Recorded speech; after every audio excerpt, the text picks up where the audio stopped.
Jueves 16 de noviembre, saludos señoras, señores, bienvenidos como cada día a este espacio, a esta revista de prensa. Vamos con nuestro habitual repaso a las informaciones que aparecen publicadas en la prensa escrita, ABC, Córdoba, El Día y también digital. Hoy nos acompaña como cada jueves un compañero de Cordópolis, Manu, bienvenido. Manu Albert, como saben, de la revista Diario Digital Cordópolis. Estamos comentando antes de abrir el programa, de encender la lucecita, un poco las novedades, y hoy hay sobre todo un asunto que viene en los periódicos, sobre todo en el Córdoba del Día, con el que abren, y es el debate del Estado de la Comunidad de Andalucía, que se inició ayer en el Parlamento. El diario Córdoba, por ejemplo, 5 columnas. Díaz, se refiere a Susana Díaz, lógicamente, Díaz dice que Andalucía estará a la cabeza en el debate territorial, y una foto de la presidenta del Gobierno andaluz, junto a un grupo de su gobierno, recibiendo aplausos del Grupo Socialista. El diario El Día, Susana Díaz reclama sitio, igual, mismo tenor como ven, reclama sitio para Andalucía en la reforma del Estado. Agrio enfrentamiento, señala el diario de Yolí, agrio enfrentamiento con Juanma Moreno, que la acusa de ser el principal problema de la región. También hay referencia en otros periódicos. Bueno, comentábamos este debate de la comunidad, que un poco como el Guadiana, en una época desapareció, luego volvió, realmente no se sigue, no hay una sensación en la calle de que es interesante, de que haya un debate que a la ciudadanía realmente le preocupe saber qué piensan los políticos, los partidos, ¿verdad? Ha quedado un poco en tierra de nadie. Sí, yo creo que tampoco ellos se preocupan por hacer del debate algo interesante, es un trámite que de vez en cuando se sienten obligados a pasar, y que otras veces pues prefieren dejarlo de lado a lo mejor y seguir adelante. Pero si hiciéramos una encuesta a Manu en la calle, la gente no sabe que se está debatiendo nada en el Parlamento de Andalucía. Mira, yo ayer estaba librando y yo me he enterado esta mañana que hubo un debate del Estado de la Nación, o sea, del Estado de la Autonomía, y yo suelo seguir la prensa, suelo seguir, lógicamente, porque es mi trabajo, pero me da la impresión de que aunque, bueno, salía en los medios pero yo no le presté demasiada atención y yo me he enterado esta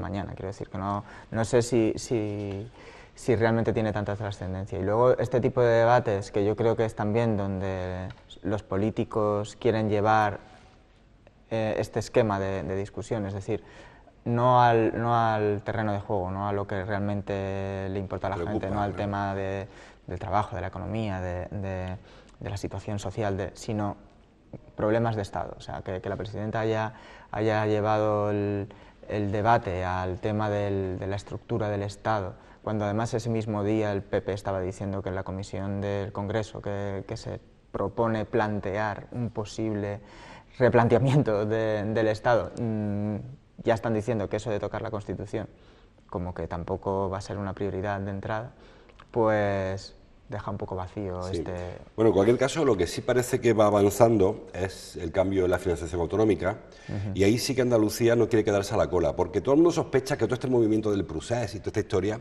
al final consiste en un reparto distinto de las habichuelas, y cuando se reparte la habichuela muchas veces temas que me quede como estoy, ¿no? Vale. Entonces, ¿qué ha dicho Susana Díaz? ¿Qué dicen los andaluces? ¿Claro? ¿Qué decimos? Bueno, que cuando se reparta, que se tenga en cuenta, porque además Soraya Sáenz de Santa María este fin de semana, creo que fue en Málaga, en un meeting, ya reconoció que había un problema estructural con el reparto de los fondos, que Andalucía recibe menos porque sabes que hay muchos criterios, que si el de la población, que es el del PIB, el de la aportación, la convergencia, todos esos criterios al final, Andalucía no sale bien parado según qué criterio consultes, claro.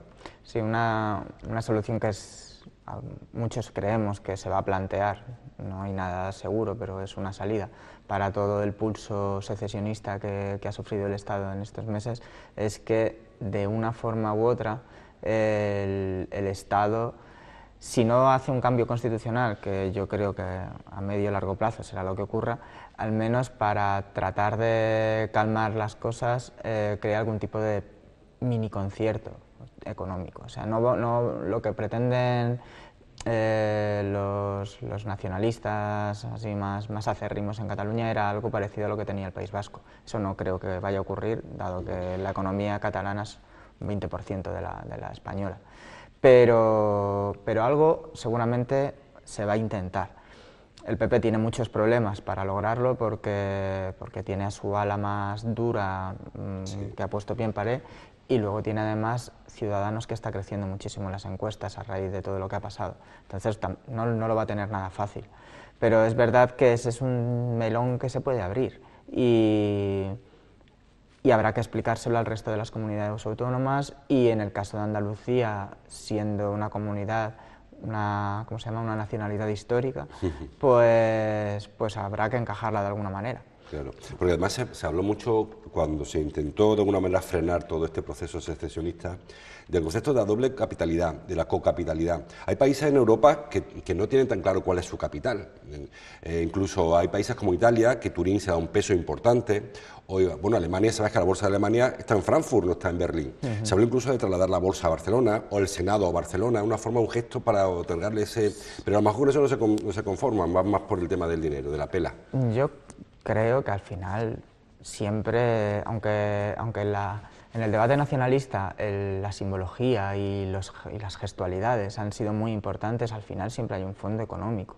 Las razones secesionistas catalanas son, desde mi punto de vista, profundamente económicas, y me atrevería a decir que también profundamente egoístas en algunos aspectos, porque solidarias, por ejemplo. Efectivamente, lo que plantean es un reparto teniendo menos en cuenta las regiones y los espacios, los paisajes españoles que históricamente han sido menos favorecidos por el conjunto del Estado. Hablando de los criterios de la financiación, claro, que ellos priman sobre todo el PIB, dicen que más aporte, que más reciban, mientras que otras comunidades, por ejemplo Andalucía, prefieren el reparto al criterio poblacional, o en Extremadura con criterio de convergencia.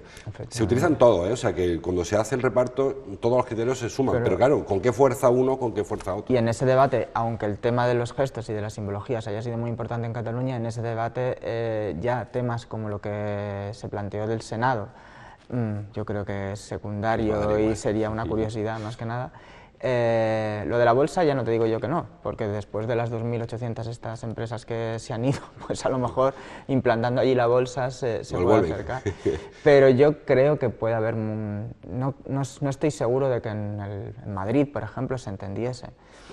Desde que Felipe II decidió plantar ahí la capital, se lo han tomado muy en serio de lo que son la capital del Estado. Siempre te digo, también en Roma, Italia y Turín tienen mucho peso económico, y en Alemania pues también. En Suiza, por ejemplo, no está ni claro con la capital, porque hay una capital administrativa, otra capital, o Estados Unidos, entre Washington y Nueva York. Bueno, ¿cuál es la capital de ese país, no? O sea que... Sí, en el caso de Italia yo creo que la diferencia es que están mucho más polarizados. Roma es la capital del Estado, pero en comparación con Madrid, la diferencia entre Roma y Milán es mucho más grande que la que hay entre Madrid y Barcelona. Sobre todo en los últimos años Madrid y Barcelona se han equiparado muchísimo. Sí.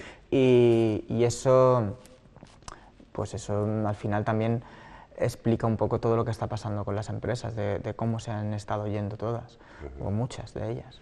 Bueno, vamos a bajar nuestro ámbito. Hay una referencia aún todavía, como todos los días, a lo catalán. Dice el diario Córdoba que Junqueras rehúsa acatar la ley para salir de prisión. No sé si esa es la razón, pero lo cierto es que se están planteando gestos, por ejemplo, de proponer que sea una mujer, será Marta Rovira, parece, la que encabece la lista de Esquerra, con lo cual, es curioso, dijo ayer Junqueras, no sé si él o quien le escribe los tuits, porque creo que la cárcel no tendrá acceso libre a su internet, que ya es hora de que haya una mujer al frente de la Generalitat, algo que depende solo de ellos, porque de hecho ha habido partidos que han presentado mujeres, Inés Animada, por ejemplo, incluso Elisa Sánchez Camacho. O sea, que el que no haya podido nunca una mujer presidenta es porque no ha querido Esquerra o no ha querido o no han querido los votantes, pero claro, pero que sí, yo creo que esto ahora toca, dice. No lo sé, o sea, conocemos a los políticos, conocemos, aunque estén en la cárcel, quiero decir, muchas veces se guían por argumentarios que se nos escapan de vez en cuando. O sea, que en este debate tan sangrante que hemos tenido, en esta situación tan lamentable que hemos pasado todos, el debate de la mujer en la política no ha existido. O sea, no ha existido ni el debate de la mujer en la política ni ningún otro debate. Todo estaba supeditado al nacionalismo y al independentismo. De repente, sacar ahora el tema de la mujer después de todo lo que hemos pasado, lo veo como poco ligeramente extravagante, ¿no? Sí, pero fíjate que la mujer tiene mucha presencia en la política catalana. Claro que sí. Desde Forcadell, Ada Colau, por ejemplo, Ana Gabriel, Ana Simó, la presidenta Rigau era, ¿no? La que había antes. Sí. O sea, que hay muchas mujeres con peso, lo que pasa es que luego el CAP siempre ha sido... Sí, pero yo a lo que me refiero es que ese debate desde luego que existe, pero es que lo han masacrado los partidos independentistas o la política catalana en general. Vamos con lo más local. La foto del diario ABC, la página 1, es para Antonio Rojas y la alcaldesa Isabel Ambrosio. Inversiones bajo mínimos, titula el diario ABC. Bueno, la referencia a esta foto es porque ayer presentó el PP una alternativa a los presupuestos, bueno, es su obligación como principal partido de la oposición, y vino a denunciar Bellido, por ahí aparece en cualquier otro periódico, que hay poca inversión, no sé dónde lo he leído. Sí, el diario El Día lo trae. El PP propone para el incremento del presupuesto con un 50% más de inversiones. Bueno, es una propuesta de la oposición. Siempre se suele decir que el papel lo soporta todo, muy fácil sobre un papel poner dibujitos. Yo no conozco el proyecto, la enmienda del Partido Popular, pero claro, en un proyecto poner me gasto tanto aquí, es más fácil ajustar sobre el papel que luego cuando tenés que gestionar. Sí, digamos que el tema de las inversiones y del gasto es uno de los arietes políticos que está usando el Partido Popular en esta legislatura. En el mismo ABC venían, vamos, habla eso, lo que comentó ayer también Salvador Fuentes, ¿no? De lo poco que creo que habla de un 4,5% que se lleva gastado. De ejecución. De ejecución. Sí. Y bueno, ¿quién lo decía? Lo decía Aumente, que la oposición es mucho más divertida para hacer política, porque te permite también todas estas cosas, ¿no? De criticar con fundamento, pero con la libertad de no estar sobre el terreno. En cualquier caso, es curioso, me lo parece a mí, que siendo el año que viene un año ya preelectoral, porque el 19 es año de elecciones, con lo cual no se puedan cometer grandes inversiones, porque además sabes que a partir de un mes antes, mes y medio, no se pueden cortar cintas ni poner primeras piedras, que el peso de la inversión tiene que haberse producido en el 18, realmente, porque es cuando se supone que el gobierno municipal quiere cosechar los réditos de los 4 años de mandato. Sí, no... Igual que no hay. Claro, sí, no lo sé, pero desde luego los que circulan más por capitulares saben que el ambientillo es...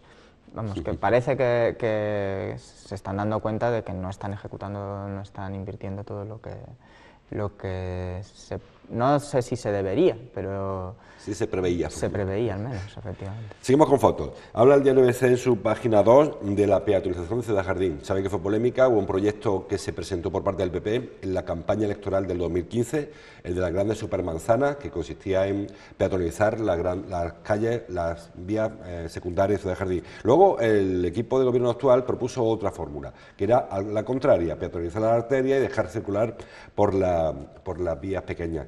Los vecinos no les pareció bien y ahora dice el diario ABC que se peatonalizará con consenso. Bueno, parece lógico que sea el consenso, cuando a alguien le toca en su calle, que le pregunte, ¿no?, si le interesa más que le corte la vía principal o la vía accesoria. Pero el tema de la peatonalización en Córdoba siempre va por el mismo camino.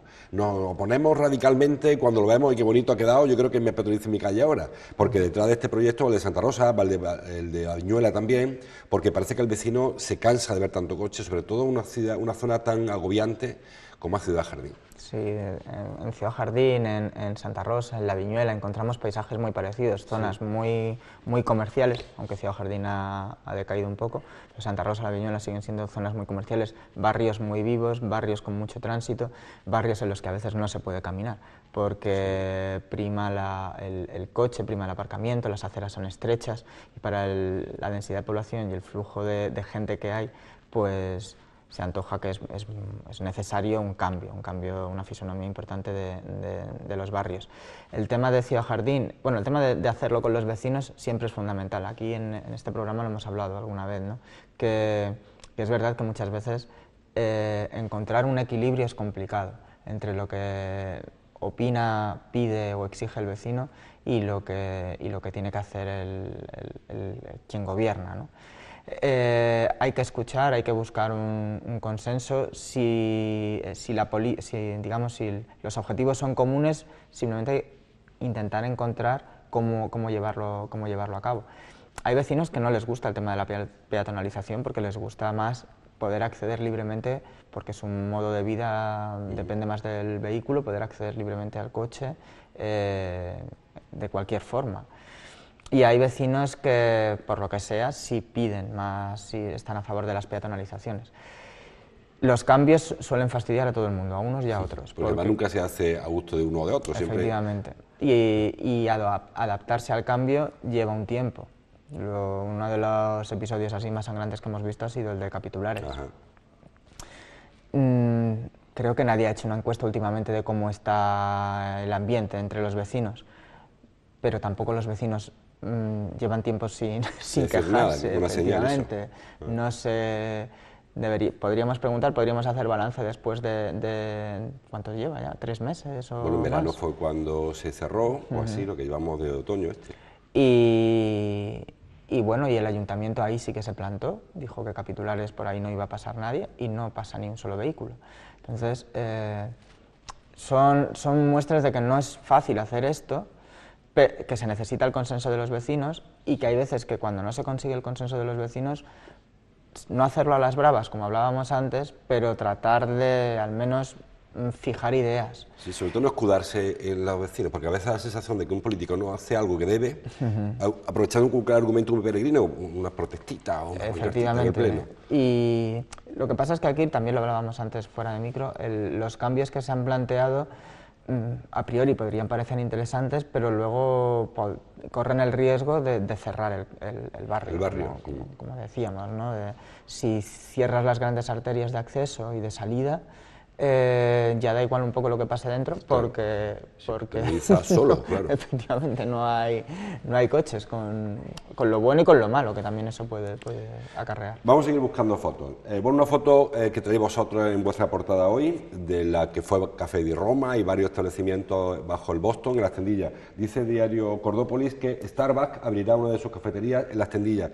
Había un run desde hace mucho tiempo sobre el Starbucks de Córdoba, y bueno, los que les gusta ese tipo de establecimientos, yo no estoy entre ellos, pero a los que les gusta este tipo de cafetería, estaban deseando que llegara. Bueno, pues llega además un sitio tan emblemático como el de la esquina del Boston. Sí, es un sitio, es emblemático, había un run. Nosotros el último run que oímos de Radio Macuto, literal, fue que podría abrirse un McDonald's. Sí. Que yo también siempre he pensado que si yo fuese un encargado de franquicias, yo no soy consumidor de McDonald's ni de Burger King, pero no me imagino un lugar mejor para abrir un establecimiento de ese tipo.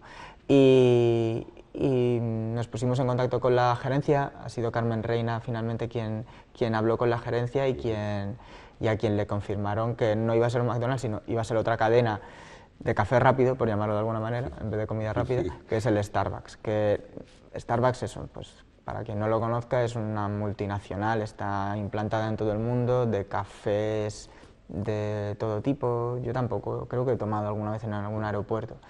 Galletas y así, una especie como de decorado que ponen tipo cafetería de Friends, una cosa así como... Lo que es cierto que Starbucks es un poco como la gente que gusta el iPhone, tiene sus seguidores y eso son a muerte con Starbucks. Sí, pero es un poco... Tiene todo lo inquietante que tienen las franquicias, que es que estás en el mismo sitio, ya puedes estar en Berlín, en Tumbuctú o en las Tendillas. El Starbucks es siempre igual, no hay cambio. La llegada de Starbucks, que yo, bueno, bienvenido como cualquier otra empresa que venga a Córdoba, hace 10, 15 años los cordobeses tenemos que ir fuera, incluso hasta para ir al Corte Inglés. Ahora esto está en todos lados, o sea, tienes tu Leroy Merlin, tu Decathlon, incluso se hablaba del IKEA, que también podía venir. O sea, que como que eso se ha llegado a tal nivel que el encantito ese que tenía antes, vamos a Madrid, vamos al McDonald's o al Starbucks o a ver... Eso se el IKEA todavía nos esperan en Sevilla, en San Rafael, porque si vas un día en San Rafael te felicitan por la megafonía. Efectivamente. Sí. Pero sí, es cierto que antes íbamos al Corte Inglés a Madrid, cogiendo la carretera, y no cogíamos el tren. Y el Leroy Merlin pasaba igual, cualquier gran establecimiento. Es la globalización, es lo bueno, para nosotros sí que es lo bueno, tener un Decathlon cerca, tener un Leroy Merlin cerca, y es lo malo si piensas en las ferreterías de barrio que se han visto afectadas por estas aperturas, por las tiendas de ropa que se han visto afectadas, de deportes, por ejemplo, o cualquier tipo de... A ver, las grandes multinacionales son pueden ser muy útiles para el consumidor, pero pueden ser terribles para el pequeño comercio y el mediano comercio. Veremos a ver un Starbucks cómo afecta a toda la miríada de pequeñas cafeterías que hay alrededor. Yo sinceramente no creo, porque que afecte demasiado, es otro tipo de clientes. Sí. Sí. Se acercarán mucho turista, que les gusta mucho ir a estos sitios, se acercarán jóvenes, curiosos, pero yo creo que al que le guste acodarse en la barra y tomarse su media con jamón mientras lee el periódico, pues no cambiará. Porque además, sí, el eje Mezquita-Tendilla, para los turistas, es espectacular, no hay quien camine por allí, y se ha colocado en un sitio emblemático. Está en el sitio. Es una garantía para el turista. Tú llegas un día a Viena y vas a un McDonald's y te metes, porque bueno, aquí sé que como, no digo bien, pero sé lo que es como. Claro. No le ocurre a un americano que llegue a Córdoba. Sí, a los turistas, a mí es algo que siempre me ha llamado la atención y que me indigna al mismo tiempo. O sea, porque yo creo que cuando vas a un lugar tienes que hacerte a las costumbres del lugar, aunque sea un par de días, y entre las costumbres está la comida, vamos, lo que se toma, vamos. Y en Andalucía, si vienes aquí, pues tienes que tomar media con jamón.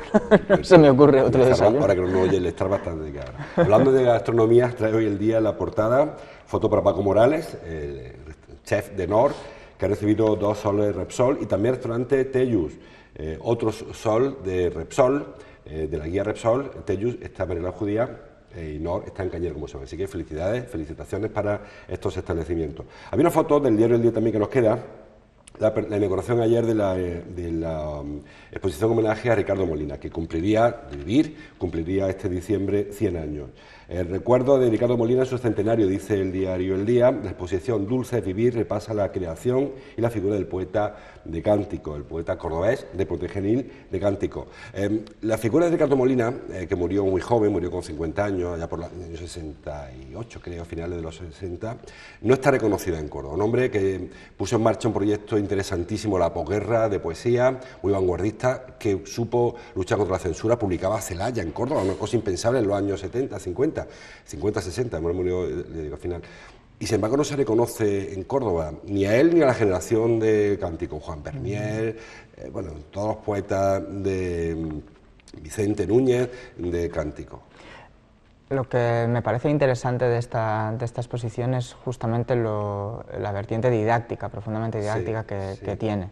Y espero que atraiga a escolares, sobre todo, a ver si los profesores, los colegios pueden organizar visitas, porque con la generación de Cántico, al igual que pasa con muchas generaciones, o sea, con muchos creadores contemporáneos, locales, no solo en literatura, no solo también en cultura, o sea, en arte. Estoy pensando, por ejemplo, en el Equipo 57. Por ejemplo, ¿no? Se escapan de los programas educativos y los docentes tienen serios problemas. Si ya tienen serios problemas para dar su materia, tienen más problemas todavía para tratar de encajar en sus materias correspondientes, y en este caso las vinculadas a las humanidades, materiales como personajes y corrientes como fue Cántico o como fue el Equipo 57, que deberían de ser prácticamente prioritarias, creo yo, porque sobre todo en determinadas edades, conocer tu ciudad, conocer tu realidad forma parte, o sea, incluye el conocer los creadores y los movimientos artísticos que han estado en la ciudad. Sí.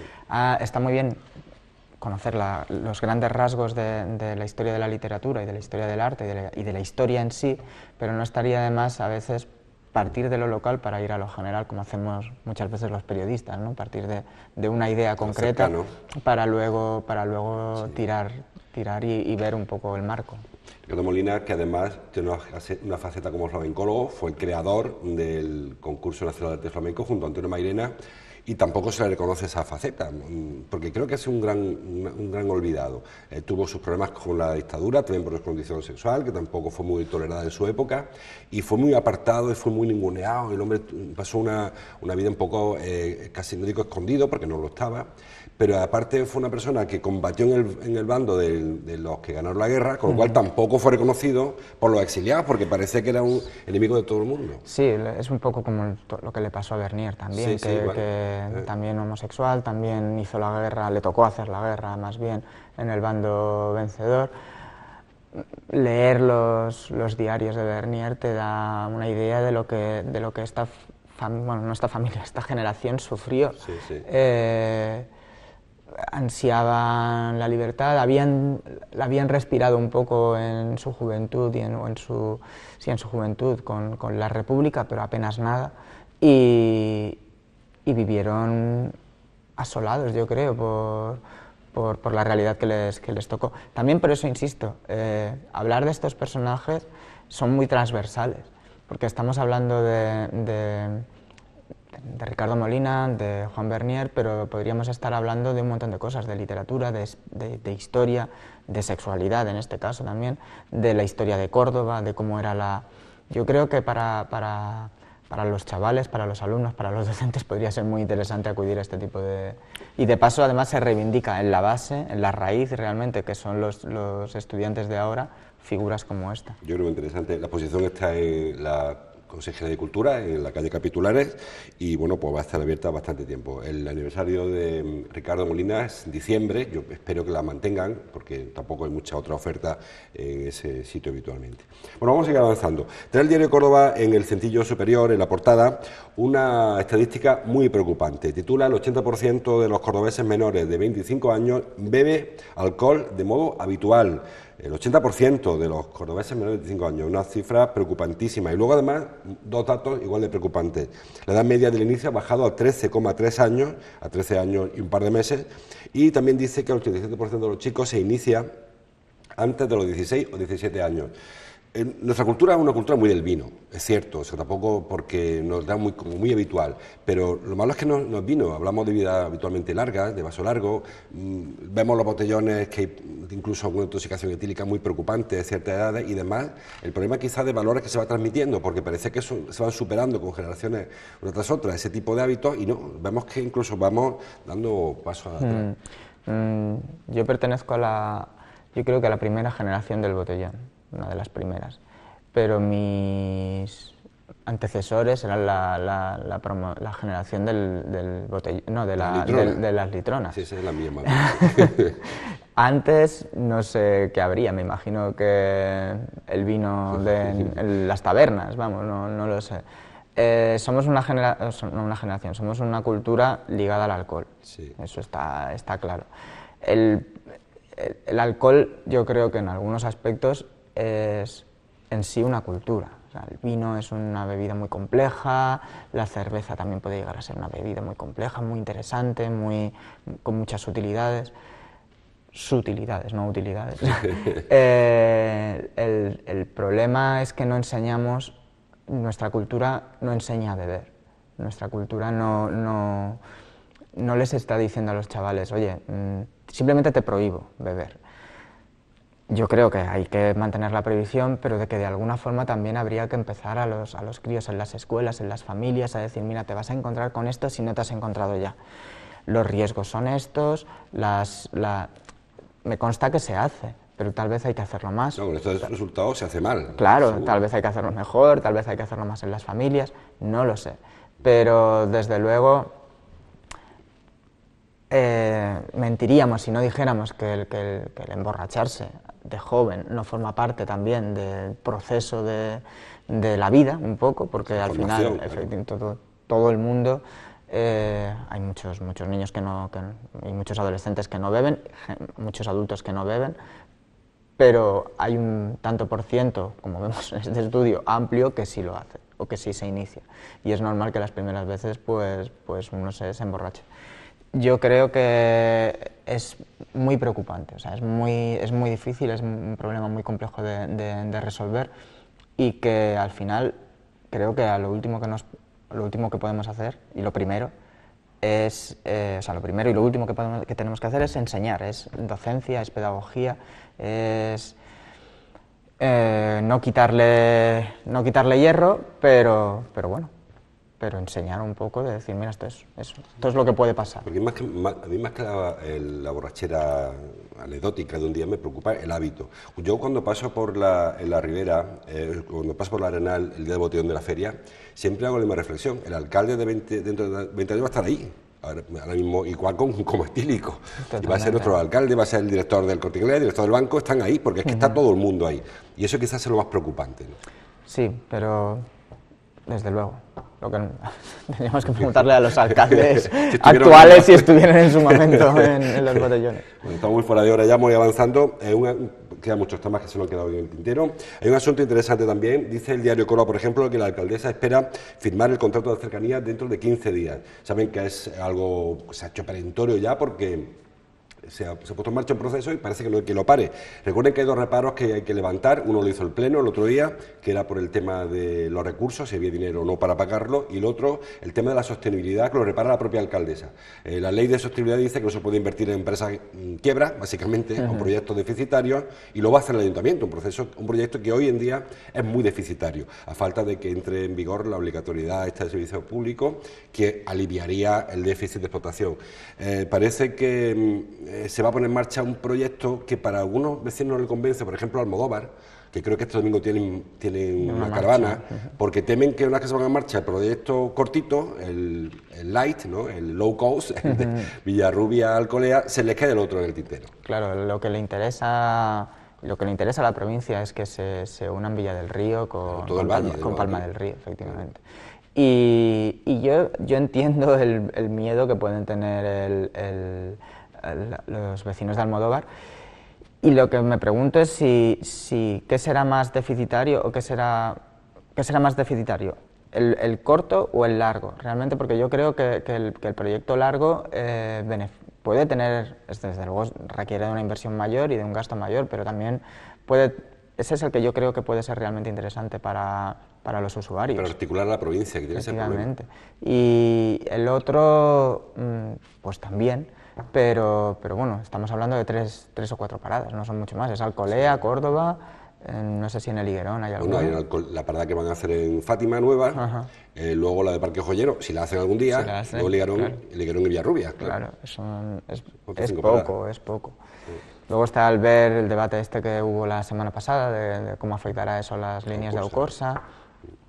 La verdad es que, bueno, es interesante y sí, yo si fuese un vecino del Valle, no dejaría de... con el coche a Córdoba hacer ruido. Efectivamente, no dejaría de hacer ruido. Estamos muy fuera de hora, sí, lo vamos a dejar aquí. Como cada día les invito a que sigan leyendo la prensa en papel, en digital, todos los periódicos están en internet, también está por supuesto Cordópolis, y con temas que se me han quedado, temas que había muy interesantes hoy que tenía de vuestro, había un tema que me pareció muy interesante, pero en fin, el tema del Cabril y el tema de comisiones que parece que están ninguneándolos, en fin, hay un par de temas que merece la pena que avance, profundice en la versión en papel y en digital de estos periódicos. Gracias, Manu, por tu visita. Muchas gracias a ti. Gracias a ustedes por su atención. Lo dejamos aquí. Mañana, que será viernes, cerraremos la semana leyendo junto a la prensa. Hasta entonces, como siempre, gracias por su atención.